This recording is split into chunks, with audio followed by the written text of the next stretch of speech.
Tabii siz de o gün oradaydınız. Bir gazeteci olarak takip ettiniz. O gün atmosferini yaşayan biri olarak geriye dönüp baktığınızda hem o gün belki bir gazeteci olarak eklemek istedikleriniz var. O gün gözlemledikleriniz, izlediklerinizler noktasında ve aynı zamanda geriye baktığınızda siz bu yılı nasıl değerlendiriyorsunuz bir gazeteci olarak? Tabii ki arkadaşların da söylediği gibi çok sembolik bir silah bırakma, silah yakma töreniydi. Ama yine arkadaşların da ifade ettiği gibi çok iyi düşünülmüş, çok iyi organize edilmiş bir programdı. O sıcağa, o kalabalığa, o karmaşaya rağmen. Fakat benim burada çok şaşırdığım demeyeyim de biraz hani alışık olmadığımız için herhalde hayretle karşıladığımız tabii ya filan dediğimiz anlar var. Bu organizasyon sadece PKK'nin ya da sadece Irak Kürdistan'ın yaptığı bir organizasyon değildi. Bayağı MİT'ten görevli insanlar vardı. Türkiye'den inanılmaz hani sonradan kim kimdi diye çok hızlı gelişti her şey. Çok uzun bir yolda gittik ve yani bir yarım saat 45 dakikada her şey zaten derlendi, toparlandı ve biz geri dönüş yoluna döndük.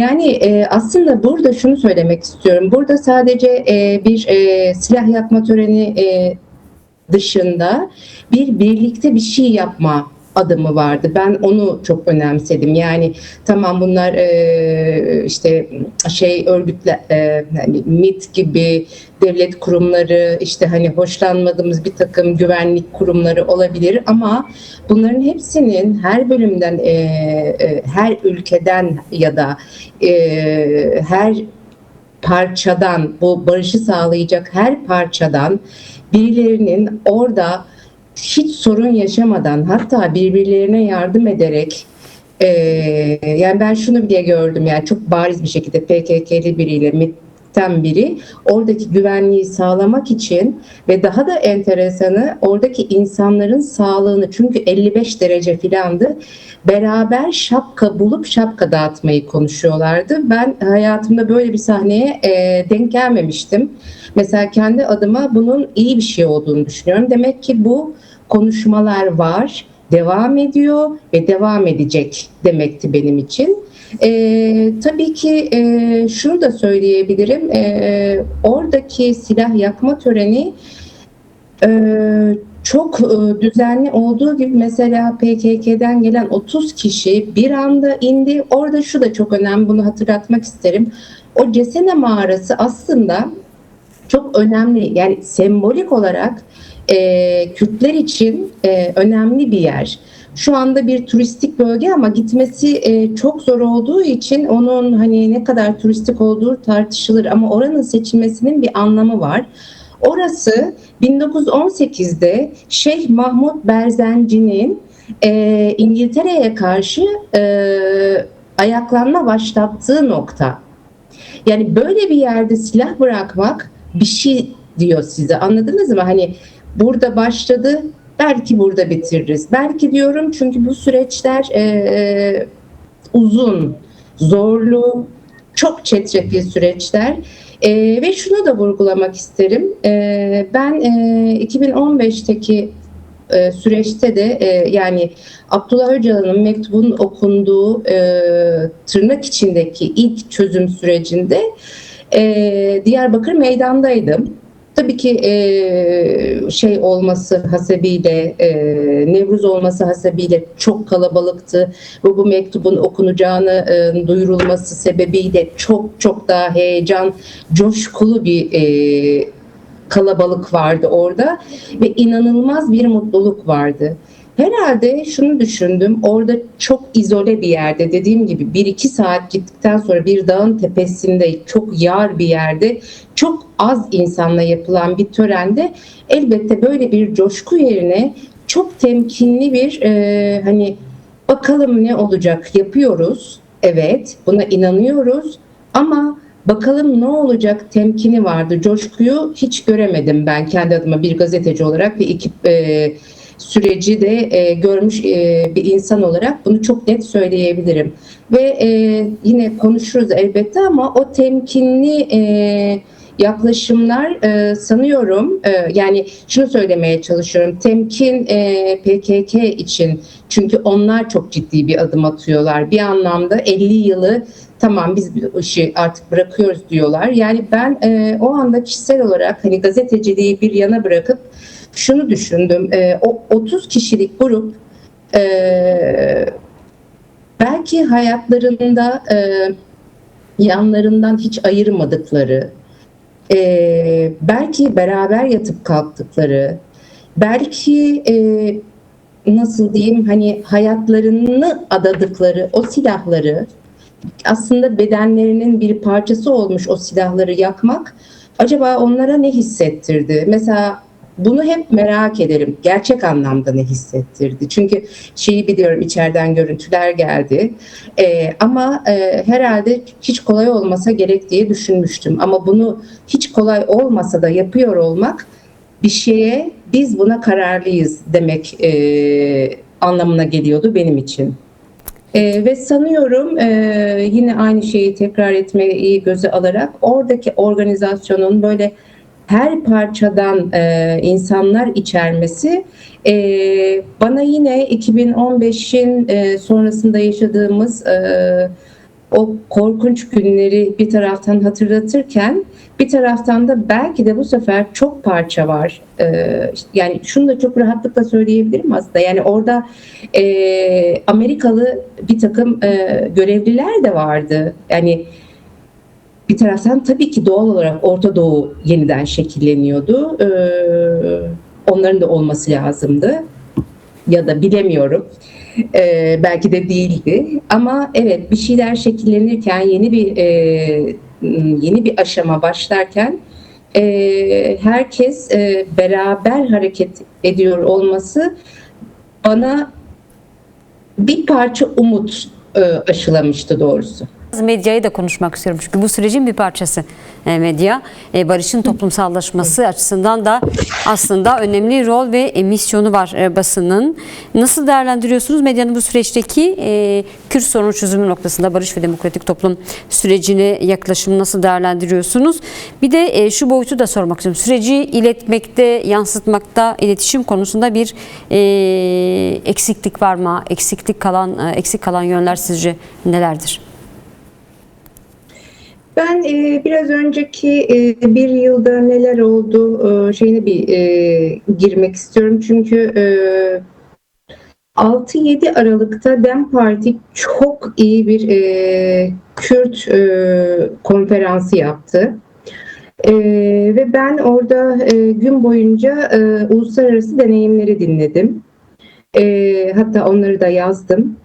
İnanılmaz deneyimler bunlar. Mesela İrlanda'daki Declan Kearney vekil şunu söyledi. Yani hayırlı cuma üzerinden 27 yıl geçti ve tam anlamıyla uygulanmış değil. Ama ısrar ediyoruz dedi. Sonra Katalonya'dan eski başbakan, ki kendisi bir ara hapse de giriyor. 2017'den beri bu çözüm meselesini çalıştıklarını ama henüz tam uygulanmadığını söyledi. Hatta bunun için çok uzun dönemli vizyonlarımız olmalı. Sizi anlıyorum. Aynı acıları biz yaşadık. Bir an önce sorun çözülsün istiyorsunuz.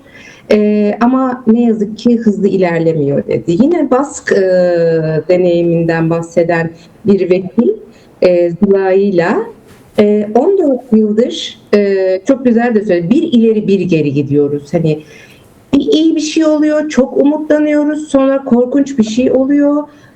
Ama orada sözler tutulmuyor.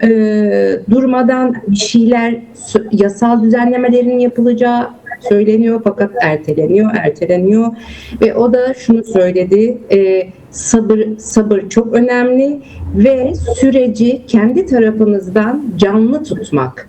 Yani hükümet, devlet, her kimse, karşı taraf hiçbir şey yapmıyor olsa bile siz bir şey yapın. Siz canlı tutmaya çalışın süreci dedi. O da çok enteresan. Güney Afrika'da, Afrika Sivrisin'de Muhammed Babba bir senatör ve bir avukat ve bu sürecin içinde yer alan biri.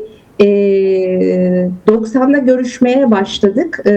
93 ya da 94'te yanılıyor olabilirim ama 93 ya da 94'te Mandela bir eve çıkarıldı ve biz tırnak içinde söylüyorum buna, düşmana düşman değilmiş gibi bakmaya çalıştık. Çok gençtik, çok öfkeliydik, çok sabırsızdık ama bunları toparlayıp kendi halkımız için iyi bir şey yapmamız için sabırlı ve soğukkanlı gerektiğini düşündük. Birbirimizle konuştuk, devamlı bunu hatırlattık. İntikam peşinde koşmayın. Bu çok tehlikelidir. Sizi soruna götürür dedi. Ve bir avukat, insan hakları avukatı, bir senatör, Mandela'nın arkadaşı olan birisinin mesela şunu demesi bana çok ilginç gelmişti. Kapalı kapılar ardındaki görüşmeleri de küçümsemeyin.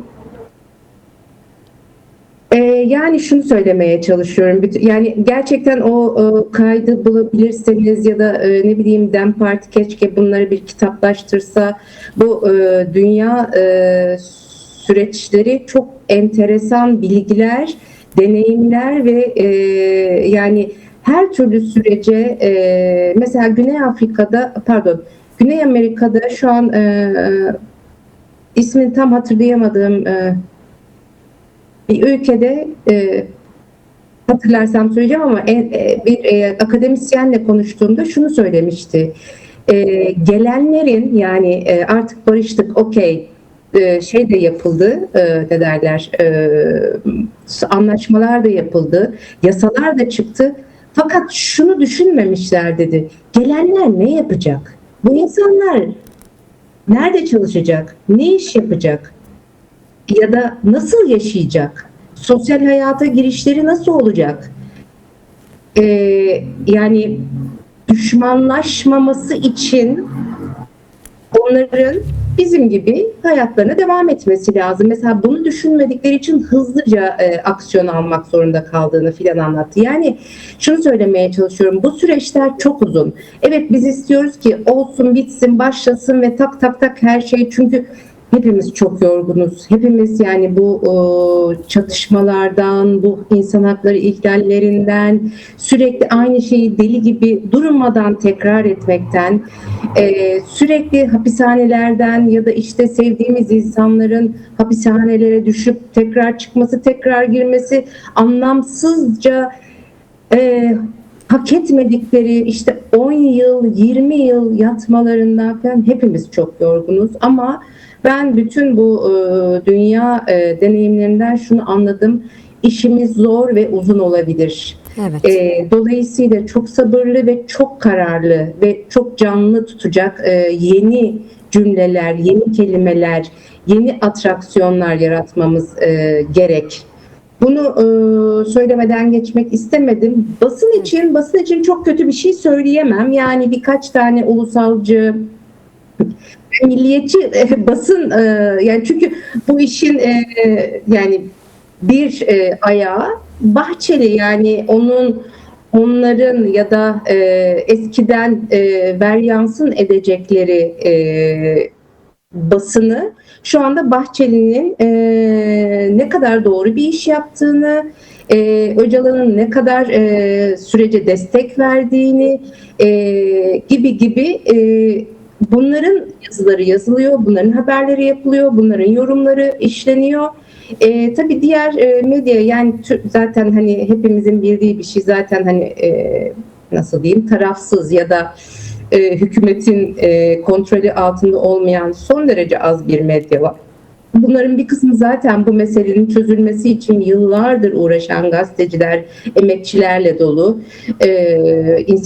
İnsan hakkı ihlallerinin daha da yaşanmaması. Yani ben 30 yıldır gazetecilik yapıyorum. Gerçekten artık hani yazdığım haberin aynısını, yani 30 yıl önce yazdığım haberin aynısını yazıyor gibi hissediyorum kendimi.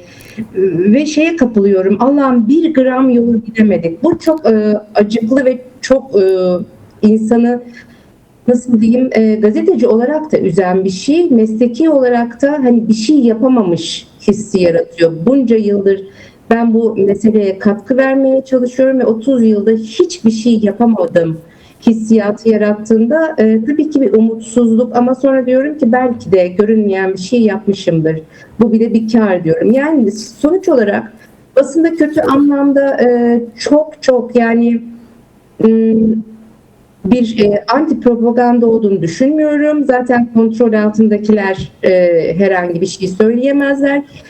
Bir kısım ulusalcı, milliyetçi, onları da zaten hani bir noktada birçok insan ekarte edebiliyor, görmezden gelebiliyor. Dolayısıyla bence şöyle bir şey söyleyebilirim yalnızca. Yani belki zaman zaman, özellikle de televizyonlarda şöyle olduğunu düşünüyorum. Yani utangaç bir saklama hali var. Yani nasıl diyebilirim bunu size? Ya tamam, bu olmuş da biz bunu şimdi görmeyelim ana haberde. Minik bir şey gösterip geçelim gibi, böyle bir sanki bazı şeyler yokmuş gibi yapılıyor. Ben de bunu, doğrusu evet tatsız, ama şöyle kötü bir şey söyleyeceklerinden, anti propaganda yapacaklarından hiçbir şey yapmamaları evladır deyip en azından gazetecilik açısından yani savaş gazeteciliği yapmadıkları için inanın memnuniyetle karşılıyorum. Peki. Yani aslında daha bugün akademisyen bir profesör de konuşurken siyaset bilimci kendisi, belirsizlikler çağında ne olacağını kestirmek artık akademisyenlerin de yapabileceği bir iş değil gibi böyle hoş bir cümle söyledi. Gerçekten belirsizlikler çağında yaşıyoruz. Uzun süredir bunu yaşıyoruz. Dolayısıyla hakikaten hem iyi anlamda hem kötü anlamda birçok sürpriz bir anda karşımıza çıkıyor. Mesela işte geçen gün şunu bir haber yazmaya çalışırken işte Kurtulmuş bir şey söylüyor. TBMM kapanmadan bu işi halletmeliyiz diyor. Bakırhan aynı şekilde bir an önce hadi yasayı getirin diyor filan. İki haberi bir araya topladım. Evet, ikisi de Kurtulmuş sürekli şey diyor. TBMM kapanmadan, meclis kapan. Ya sonra bir dakika, meclisin kapanması gerekmiyor muydu zaten diye şöyle bir araştırdım, ne zaman kapan. Yani bir süreliğine meclisin kapanmayacağını, yani herhangi bir tarih koyulmadığını fark ettim. Şimdi bu bir belirsizlik. Yani bu bir oyun demiyorum. Buna girmiyorum ama bu bir belirsizlik yaratıyor. Meclis kapanmadan demek Ağustos'un sonu mu, Temmuz'un onu mu? Bilmiyoruz. Yani tabii ki bu bilinmezlik çözüm sürecinin nasıl diyeyim, doğası gereği çok faktör var. Yani düşünülmesi, hareket edilmesi, sonuca bağlanması, konuşulması. Yani çok kısa süreçli bir sorundan bahsetmiyoruz ki. Çok köklü, çok sorunlu ve yine aynı şeyi söylüyorum. Orta Doğu'da, hatta Kafkasya'da da belirsiz bir sürecin, hatta daha ileriye gideyim, Trump'ın gelmesiyle dünyanın her yerinde bir adamın ağzına baktığımız belirsizlik sürecine girdik aslında. Yani çünkü canı öyle istiyor, öyle söylüyor. Canı öyle istiyor, Venezuela başkanını alıyor, hapsedebiliyor evinden falan. Yani ya da İran'a durduk yere savaş açabiliyor ve sonra durduk yere savaşı bitirebiliyor falan. Böyle anlamadığımız, anlamlandıramadığımız bir belirsizlik sürecindeyiz. Ne beklemeliyiz? Ben kısa vadede her şeyin, yani isterse çok %100 harika bir yasa çıksın. Kısa vadede bu hikayenin öyle çok kolaylıkla sonuçlanabileceğini düşünmüyorum. Çünkü kendimce sebebim şu, kendi fikrime göre 2013-2015 sürecinde o zaman Allah Allah bunu ne anlamsız bir uygulama falan diye ilk önce düşündüğümüz ama sonradan şu andan bakınca ne kadar anlamlı olduğunu şimdi görebildiğim bir akil insanlar topluluğu çıkmıştı ortaya, çıkarılmıştı. Ve bu insanlar her bölgeye giderek, yazarak, konuşarak, anlatarak, televizyonlara çıkarak, birebir insanların elini tutarak barışın olması gerektiğini, nasıl olacağını anlattılar. Ama şimdi bakıyoruz, böyle bir şey var mı? Yani İstanbul'daki bir Kürtle Diyarbakır'daki bir Kürdün aynı kaygıları taşıdığını düşünüyor musunuz siz? Ben düşünmüyorum doğrusu. Aynı kaygı derken belki ikisi de şu an çok pahalı ülke, yaşamakta zorlanıyoruz diye düşünüyor. Bugün yine bir yakını hapishanede tutulan diyeceğim. Bir arkadaşımla konuşurken işte tabii ki bizim beklentimiz bir an önce bu işin halledilmesi dedi. Sonra döndü dedi ki ama topluma bir şey diyemem. İnsanlar hakikaten geçim derdindeler. Biz hapishanedeki, yani yakın hapishanede olanlar böyle düşünüyoruz belki de dedi. Yani bunlar çok tabii üzücü, çok kırıcı. Çünkü bir çok iyi yasalar çıksa da topluma henüz o barışın, o barışmanın, o insani ilişkilerin nasıl olacağı, nasıl olması gerektiği anlatılmadı. Bunlar konuşulmuyor. Yani toplumsal olarak konuşmuyoruz biz bunları. Yani tabii ki figürler çok ağır. Yani işte Devlet Bahçeli milliyetçiliğin en büyüğü. Öyle diyor. Peki ama yan yana geldiğinde bir PKK'li ile bir MHP'li hakikaten ne yapacaklar? Biz bunu biliyor muyuz? Bilmiyoruz. Mesela bence bu ilk süreç demeyeyim de 2013 sürecinde çok önemli bir şeydi. Fakat şimdi toplumun nasıl barışacağını hiç düşünmediler. Bence bu çok ciddiye alınması gereken, çünkü 2015'ten sonra, yani süreç bittikten sonra çok ciddi bir düşmanlaştırma, hatta şeytanlaştırma yaşadı bu ülke. Bunlar hemen bizim işte şu şunu dedi, bu bunu dedi ve kafamızdaki her şey silindi, geriye atıldı, biz tamam artık tamamız diyeceğimiz bir noktaya geldik mi? Bundan çok emin değilim.